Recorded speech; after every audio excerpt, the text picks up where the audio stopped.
Hello students, आज के इस लेक्चर में हम लोग ऑप्थेल्मिक के टॉपिक को कंटिन्यू करते हुए ऑप्थेल्मिक के फॉर्मुलेशन टॉपिक को डिस्कस करेंगे। And this is Nancy Gupta, assistant professor. So let us discuss in detail about the formulation. So here you can see the first we will discuss about eye drops. तो अगर हम eye drops की बात करें तो by these pictures you can get an idea कि eyes drop को कैसे आई में एडमिनिस्टर करते हैं। तो this is a proper way to administer eye drop into the eye. So one thing you have to always follow that after using your preparation you have to close the cap of the container, because lots of chemical contamination is possible in ophthalmic preparation. So you have to close the cap after using the preparation. So this is a one marketed preparation. सो अगर हम आई drop की बात करते हैं तो eye drop always sterile होते हैं like अ parental preparations. तो ऑप्थेल्मिक भी ऑलवेज स्टेराइल प्रिपरेशंस होती हैं और आई ड्रॉप एक्वस और ऑयली सॉल्यूशन और सस्पेंशन फॉर्म में अवेलेबल होते हैं एंड प्रिपेयर किए जाते हैं, जिसमें वेरियस टाइप की ड्रग्स का यूज़ कर सकते हैं और कॉम्बिनेशन ऑफ ड्रग का यूज़ करते हैं। एंड आई ड्रॉप्स को बेसिकली हम with the help of the dropper into the I administer करते हैं। बेसिकली जो आई ड्रॉप्स होते हैं उसमें वेरियस टाइप के ड्रग का यूज़ किए जाते हैं, जिसमें antiseptic, anaesthetic and anti inflammatory आते हैं।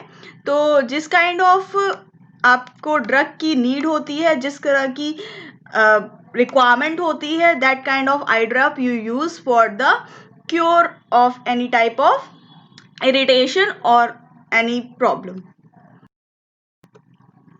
So let us discuss about what are the essential characteristics of eye drop.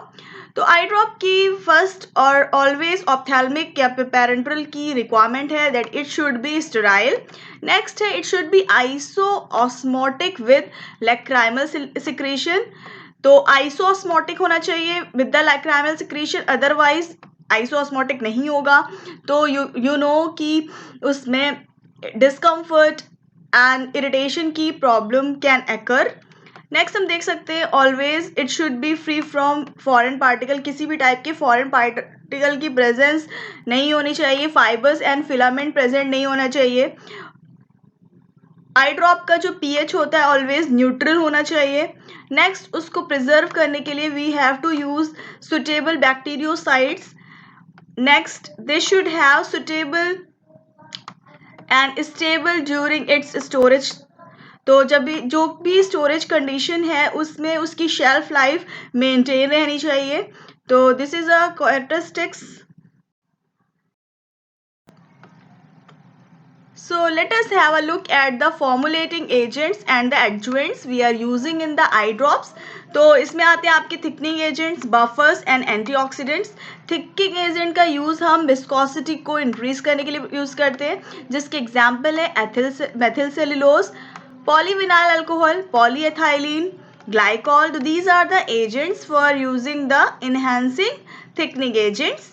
Buffer की बात करते हैं तो बफर का यूज़ पीएच को मेंटेन करने के लिए किया जाता है, जिसमें हम sodium acid phosphate, sodium citrate and boric acid का यूज़ करते हैं. एंटीऑक्सीडेंट का यूज़ बेसिकली हम ऑक्सीडेशन से प्रिवेंट करने के लिए प्रिपरेशन को यूज़ करते हैं, जिसके एग्जाम्पल्स हैं सोडियम मेटाबाइसल्फेट, सोडियम थायोसल्फेट. तो वेरियस काइंड ऑफ कंसेंट्रेशंस में हम एंटीऑक्सीडेंट्स का यूज़ करते हैं according to the need. Next हम देख लेते हैं वेटिंग एजेंट्स के बारे में. तो waiting agents basically eye drops में यूज़ किए जाते हैं polysorbate 80 and 20. Isotonicity adjustment substance की बात करते हैं तो आई ड्रॉप्स में टोनिसिटी मेंटेन करने के लिए various type of isotonic adjusting substance का यूज़ किया जाता है टोनिसिटी मेंटेन करने के लिए. So these all are the adjuvants which we are using in the eye drops. एक एग्जाम्पल देख लेते हैं आई ड्रॉप का, which is a marketed preparation of atropine sulphate, and इसको भी आप अपनी एकेडमिक पर्पज से you can prepare this eye drop. तो इसका एक फॉर्मूला है according to the IP. Atropine sulphate eye drop बनाने के लिए you have to take all these ingredients and then you can prepare, and 100 ml आप बनाने के लिए you can calculate it and then you have to prepare your eye drop. So let us discuss about the eye lotion. तो अगर हम आई lotion की बात करते हैं तो बेसिकली जो आई लोशंस होते हैं, आईज में जब भी इन्फेक्शन हो जाता है या फिर किसी टाइप का डिस्कम्फर्ट होता है तो हम आई लोशन को एक्सटर्नली आईज के सराउंडिंग यूज़ करते हैं, एंड ये ऑलवेज कंसनट्रेटेड फॉर्म में होता है जिसको हम डाइल्यूट करके आईज के इन्फेक्शन को we can remove it. So this is a little introduction related to eye lotion. So let us discuss about the eye lotion. अगर हम आई लोशंस की बात करते हैं, ये भी ऑल ऑप्थेल्मिक प्रिपरेशंस की तरह स्टेराइल होते हैं। बेसिकली ये एक्वस सॉल्यूशंस होते हैं जिनका यूज़ हम आईज को वॉश करने के लिए करते हैं, एंड आई लोशंस को ऑलवेज कंसनट्रेटेड फॉर्म में प्रिपेयर किया जाता है, एंड इनको हम यूज़ करते हैं डाइल्यूट करके, एंड डाइल्यूट करने के लिए we have to take a warm water, and उसके बाद हम लोग इमीडिएटली इसको यूज़ करते हैं, एंड इसको किसी भी तरह से स्टोर नहीं करते after diluting. Eye lotion should be isotonic, all eye lotion always isotonic होता है, अदरवाइज डिस्कम्फर्ट की प्रॉब्लम कैन अराइज। इस और ऑलवेज किसी भी टाइप के फॉरेन मटेरियल और पार्टिकल का अवॉइड करना चाहिए, otherwise it may cause the irritation into the eye. इसके लिए हम sodium chloride and sodium bicarbonate eye lotions का मोस्ट कॉमनली यूज करते हैं। नेक्स्ट हम देख सकते हैं फॉर्मुलेशन ऑफ आइस। आइस की फॉर्मुलेशन की बात करें तो ये एक तरह के सिंपल सॉल्यूशन होते हैं। They are isotonic with the tear because it may cause greater dilution of the lacrimal fluid. Eye lotion should be sterile because the large volume is used to irritation form of eye. While removing the irritation of the eye, it becomes more susceptible to infection. Eye lotions are sterilized by autoclaving. I lotion को sterilise करने के लिए autoclaving किया जाता है, जिसके बाद ये बैक्टीरिया प्रूफ फिल्टरेशन किया जाता है। Sodium chloride eye lotions and sodium bicarbonate eye lotion most commonly use किए जाते हैं to remove the foreign substance from the eye. जब भी कभी भी आईज में कुछ भी तरह का फॉरेन सब्सटेंस चला जाता है तब हम इस तरह के आई लोशंस का यूज़ करते हैं, सो दैट किसी भी तरह के डिस्कम्फर्ट को हम रोक सकते हैं। So basically it is a one type of I lotion जो मार्केटेड प्रिपरेशंस है। तो इसमें फर्स्ट है आपका सोडियम क्लोराइड आई लोशन, जिसको हमने सोडियम क्लोराइड और प्योरीफाइड वाटर का यूज़ करके बनाया है। नेक्स्ट एग्जाम्पल है सोडियम बाइकार्बोनेट आई लोशन को, ये भी एक तरह का मार्केटेड प्रिपरेशन है, एंड इसको हम प्रिपेयर कर सकते हैं in the lab also. So this is a formula for I lotion. अब यहाँ पे हम देख सकते हैं अबाउट द आई ऑइंटमेंट। तो बेसिकली आई ऑइंटमेंट को इन तरीके के ट्यूब्स में फिल किया जाता है, and whenever we are require we have to open the knob और the cap of that ointment and we have to apply like this into the eye. So इस तरीके से हम आई ऑइंटमेंट का proper use करते हैं, and always after using we have to put the cap और close the cap like this, otherwise कोई भी तरीके के कंटामिनेशन में कॉज। तो कंटामिनेशन एंड माइक्रोबियल अटैक को रोकने के लिए we have to always close the cap of that particular eye preparations.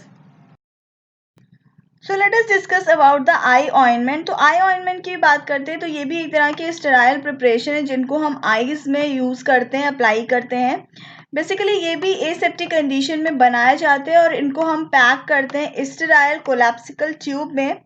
Nowadays, eye appli caps are available which contain only one application of the eye ointment preparation. तो basically आज के time में एक तरह की आई एप्लीकैप्स अवेलेबल है जिसमें हम आई ऑइंटमेंट को फिल करते हैं एंड वन टाइम की डोज उसमें फिल की जाती है and after one time we don't have to use it again. So इस तरीके के आई एप्लीकैप्स करंट टाइम में अवेलेबल है.